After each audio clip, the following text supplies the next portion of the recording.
Bom dia, terceiro ano, tudo bem com vocês? Eu acredito e espero, desejo do meu coração que todos vocês estejam bem, a família de vocês, todo mundo, tá? Que vocês possam continuar também em obediência, ficando em casa, né? Usando máscara quando sair, para que a gente fique guardado, tá bom, pessoal? Que eu tenho percebido e visto que se nós obedecermos, nós vamos chegar lá na frente com muita vitória, sendo muito abençoados também. Tá bom? Pessoal, nós vamos dar continuidade ao nosso contexto, né? Nós vimos semana passada todo o contexto histórico, agora a gente vai conhecer assim, relembrar, né, o pré-modernismo, um pouco do pré-modernismo, que o pré-modernismo, só para início da nossa conversa, ele não foi uma escola literária, ele foi um período de transição. Né? Antes a gente tinha parnasianismo, simbolismo, e para chegar ao modernismo, teve que se passar por quê?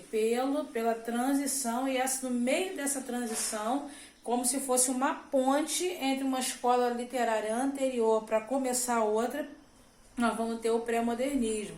Né? E esse pré-modernismo, ele já vai começar com uma literatura bastante enganjada também, uma literatura muito voltada para as questões sociais, né, para o contexto social da época, para a valorização daquilo que não se valorizava, daquele que não se valorizava.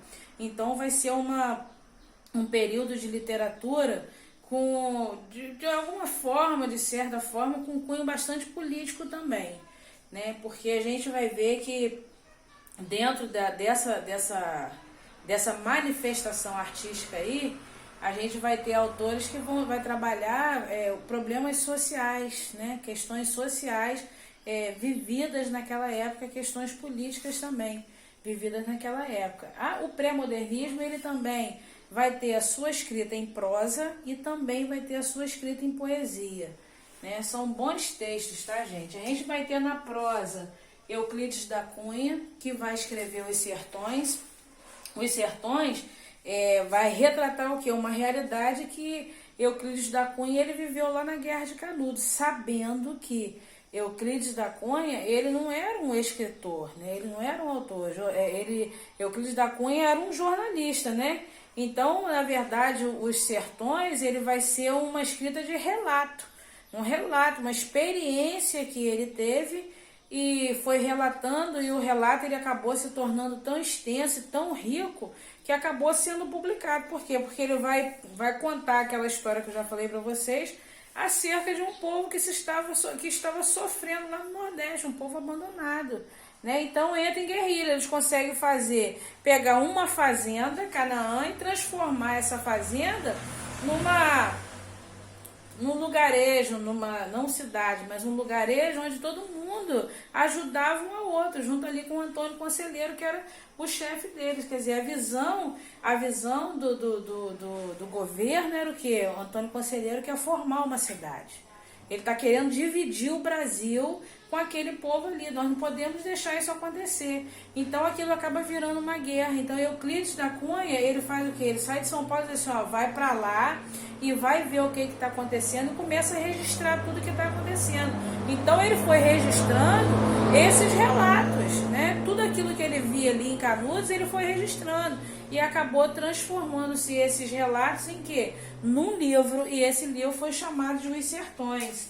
A gente vai ter também Monteiro Lobato, que vai escrever várias literaturas. Ele vai escrever literatura juvenil, literatura infanto-juvenil, vai escrever literatura que vai falar do Vale do Paraíba, com o Jeca Tatu, que é um dos personagens principais que ele tem, além do Sítio Pica-Pau Amarelo, livro europeu. E aí a gente vai ter vários livros, várias publicações de Monteiro Lobato. Né? Inclusive, o Sítio do Pica-Pau Amarelo, a gente sabe que foi acabou virando uma série, né? De um livro virou uma série, e aí todo mundo, quem hoje não ama Sítio Pica-Pau Amarelo, hoje não é da realidade de vocês, mas eu cresci assistindo o Sítio Pica-Pau Amarelo, né? Então ele foi um escritor que trouxe o quê? O folclore para perto da gente, né? A questão do Saci Pererê, da mula sem cabeça, aí a gente vai ver a Cuca, tinha lá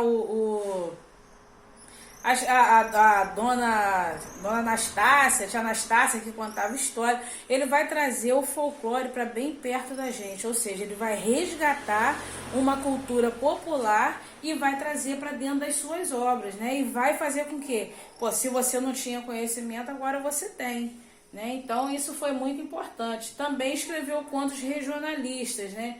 Que vai tratar, por exemplo, os livros de Jeca Tatu, as histórias de Jeca Tatu, elas são bem regionalistas, que ele vai tratar o Vale do Paraíba a partir disso daí. Nós vamos ter Lima Barreto.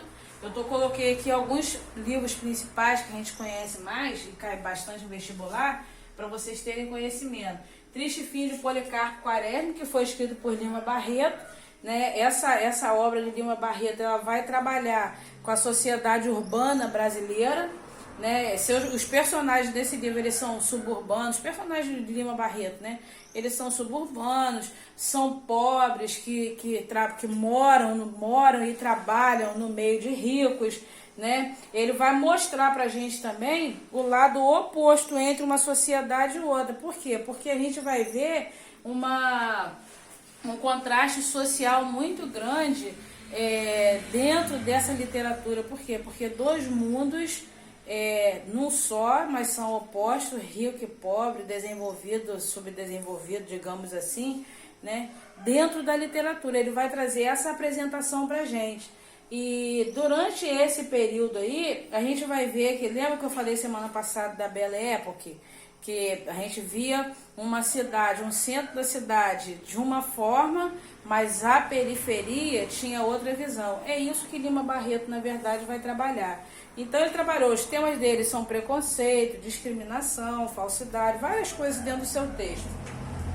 E a gente vai ter Augusto dos Anjos, que ele na verdade foi um poeta bastante pessimista.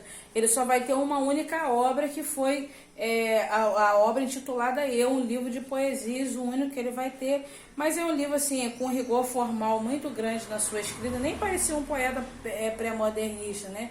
Que o poeta pré-modernista, o escritor pré-modernista, ele tem uma liberdade no vocabulário, uma liberdade de expressão muito grande.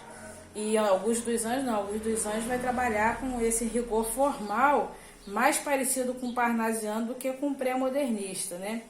Mas ele tem uma visão pessimista da vida, ele trata também de temas religiosos, de morte.